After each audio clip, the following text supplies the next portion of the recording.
বিশ্বব্যাপী নারীদের উন্নয়ন ও অধিকার সুনিশ্চিত করতে বহু বছর ধরে কাজ করে যাচ্ছে বিভিন্ন আন্তর্জাতিক সংস্থা। এবার গেল ৩০ বছরে ১৯৯৫ সালের বেইজিং প্ল্যাটফর্ম ফর অ্যাকশনের পর থেকে কিশোরী নারীদের জীবনে কী ধরনের পরিবর্তন এসেছে তা নিয়ে একটি প্রতিবেদন প্রকাশ করেছে ইউনিসেফ, প্ল্যান ইন্টারন্যাশনাল এবং জাতিসংঘের নারী সংস্থা।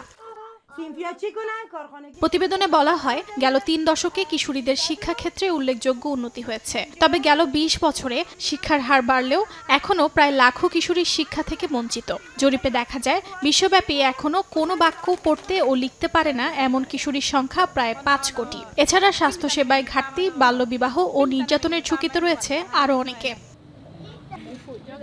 এদিকে বিশ্বজুড়ে বিভিন্ন দেশে নারীদের জন্য নেওয়া উল্লেখযোগ্য পদক্ষেপের কথা উঠে আসে প্রতিবেদনটিতে। ইউনিসেফের পক্ষ থেকে নেওয়া হয়েছে কমিউনিটি ভিত্তিক ক্লাসরুম পরিচালনার উদ্যোগ। মালি, আফগানিস্তান ও সুদানে সামাজিক সংহতি বৃদ্ধি, সচেতনতামূলক কার্যক্রম, ব্যক্তিগত স্বাস্থ্য বিষয়ক শিক্ষা নিয়েও কাজ করা হচ্ছে।